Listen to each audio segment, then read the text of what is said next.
KPBS On Demand is supported by the YMCA of San Diego County. From preschool and sports to swimming and wellness, offering opportunities to connect, grow, and thrive. Learn more at ymcasd.org.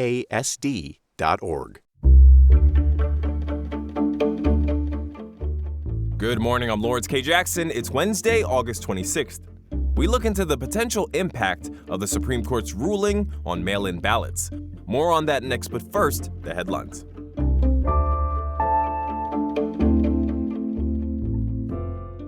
The retirement of longtime Mayor Ron Morrison clears the way for a new mayor in National City. Two National City Council members, Jose Rodriguez and Marcus Bush, are in the running. They're both Democrats, and the Union Tribune says they have nearly identical voting records. The newspaper also reports Rodriguez has secured institutional backing, like endorsements from the Democratic Party, while Bush secured an endorsement from the soon-to-be former mayor, Morrison.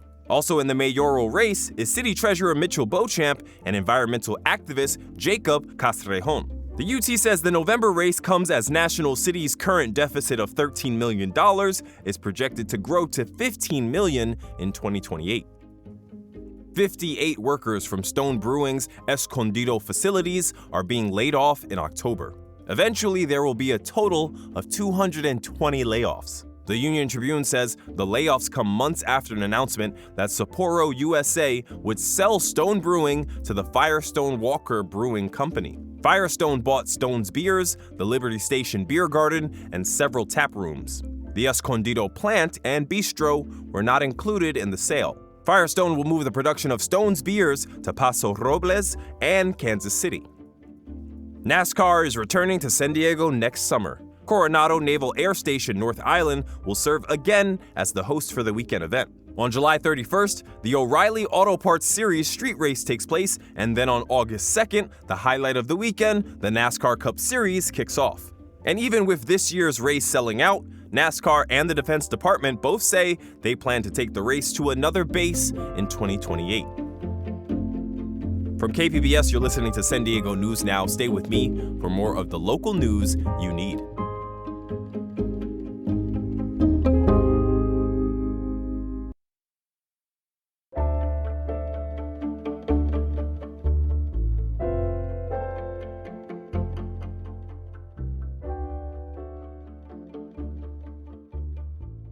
Monday's Supreme Court ruling lifted the injunction on President Trump's executive order restricting mail-in ballots.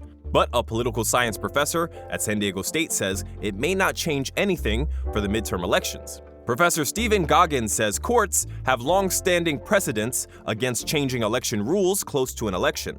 But he says the decision is throwing uncertainty into voting habits used by many San Diegans. There are still these other court challenges in other courts right around the nation that are being made. And so we don't have a final word yet on what this means for mail-in balloting in California or anywhere else in the nation. Californians overwhelmingly vote by mail. In the last election, the number was nearly 90%. Here in San Diego, that number was 92%. From the coast, where a heat advisory is in effect, to the deserts, where an extreme heat warning is in place, the county is about to head into some of the hottest weather of the year. Reporter John Carroll talked to a meteorologist to see when we might get some relief. Temperatures near 90 along the coast, mid to upper 90s inland, and well into the 100s in the deserts. What happened to San Diego's typical summer weather? Well, local National Weather Service meteorologist Philip Gonsalves says a combination of factors are at play.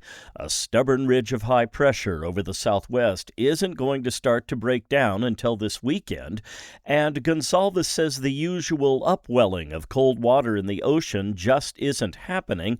That typically moderates temperatures, at least along the coast, and it's not just high daytime temps we have to contend with. The temperatures overnight don't get as low as they would typically do when we are typically dry. And since we're not typically dry, that moisture contributes to lower temperatures during the day, but also higher temperatures at night. Gonsalves says the heat should start to break by Friday, and over the weekend, he says normal summer temperatures should finally return. John Carroll, KPBS News.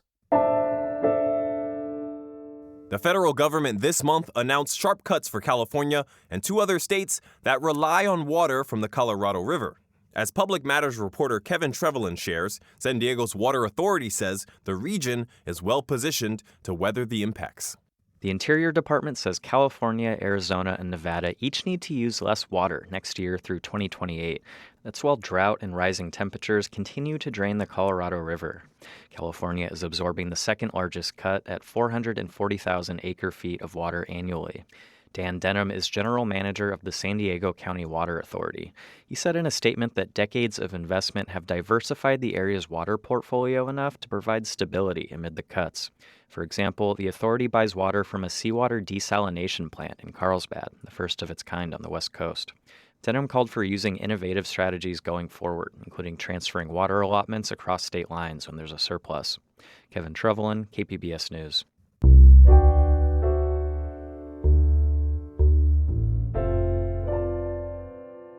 Concerns over food safety are growing this summer after a series of scares. While foodborne illnesses generally go up in the summer, some experts say it's a window into a broken food system. Aaron Gross is the director of the Center for Food Systems Transformation at the University of San Diego. He spoke to Midday Edition host Jade Hindman about what's going on with the outbreaks. The parasite Cyclospora has been making headlines all this summer. While infections seem to be going down nationally, many people are really just reevaluating where they get their produce and how they prepare it. What's the rippling effect that you've seen so far from this outbreak? Well, it's in some ways really good to see this much attention on our food system. Obviously, this is a really unfortunate and dramatic case of foodborne illness. Cyclospora is something that can leave you sick for weeks. This is not your typical kind of 24-hour flu. And so unfortunate circumstances raising really significant awareness. So definitely people are asking what they can do, but what most folks are going to find out is that this is a social problem. There are very minimal things you can do in your own kitchen, and you're probably already doing them. So one of the things I'm really delighted to be seeing is people are wondering, do all these cuts in the government have an effect? What sort of responsibility infrastructure do we have? And those questions could lead to us all being safer. What tools do we have right now to identify outbreaks and other issues with food safety, like if something needs to be recalled? So if we're talking about the Food and Drug Administration or the USDA, which in different ways are responsible for checking for food safety, tracing back when we have outbreaks like we have, holding people accountable, they've lost something like 20% of their workforce. And when we start to drill down and look at the parts of their workforce that they have lost, this is where, to me, it gets really alarming. We see that it's the most experienced personnel are being eliminated, people with 15 to 20 years experience. We saw, especially at the USDA, that the cuts were concentrated specifically among the people doing investigative work.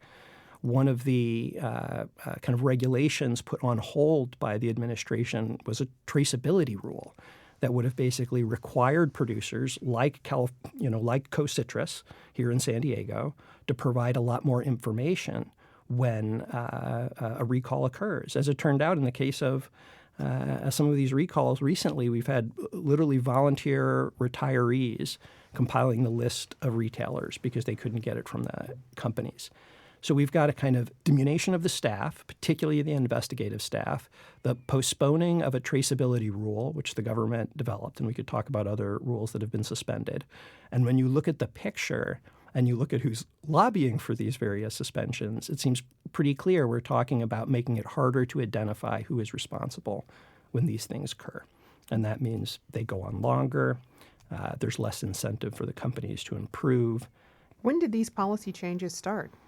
The ones I'm referring to are with the Trump administration, but I would not want to say that we have a situation where agriculture was wonderfully regulated and then the current administration came in and changed it. This is, from my perspective, a bipartisan problem where the food industry simply has disproportionate power. I don't see any industry getting away with the kind of things that the food industry gets away with. And 90% of the time, what I mean by that is really the meat, poultry, and egg industry. What other vulnerabilities do these outbreaks reveal about our food system? Centralization. With the Cyclospora outbreak, the scale of it reveals one of the dangers in a system that's this big. When we hand things over to these corporations and these more bureaucratic structures, we get certain efficiencies. But if we don't build a regulatory apparatus, what we get is really big problems. Because when they break, it is not just a local farm. It's this massive system. So you point to a few solutions there in what you're saying, some systemic solutions. What do you do individually? Yeah, so in terms of food safety, my behavior has not changed. When things are not cooked, you want to be a little more careful about them. Washing your hands, washing your cutting boards, having separate sponges for different things. Those are the ones I would follow. Well, I sure appreciate all of your insight on this. Professor, thank you so much for joining us. Thank you. Been great being here. That was KPBS's Jade Hindman speaking with Aaron Gross, the director of the Center for Food Systems Transformation at the University of San Diego. San Diego's city golf courses are in the spotlight. Metro reporter Andrew Bowen says the city council is responding to a recent audit. San Diego owns 11 golf courses, and 8 of them are leased to private operators. Auditors found many of those leases were in holdover status. That means the city was likely charging less than fair market value for the use of its property. Auditors also found the city hasn't been inspecting its leased golf courses regularly, and that raises the risk of the properties degrading and losing value. Councilmember Vivian Moreno says the problem of expired leases is not isolated to golf courses. Around 25% of the city's leases are in holdovers, meaning we're leaving potential revenue on the table that could help fund critical services that our residents rely on, like arts and culture, libraries, and parks. City officials agreed to implement all of the audit's recommendations. The audit notes golf courses operated by the city produce more revenue on average than those that are leased to private operators. Andrew Bowen, KPBS News. That's it for the podcast today. Today's pod was edited by Brooke Ruth and hosted and produced by me, Lawrence K. Jackson. As always, you can find more San Diego news online at kpbs.org. Thanks for listening and have a great day.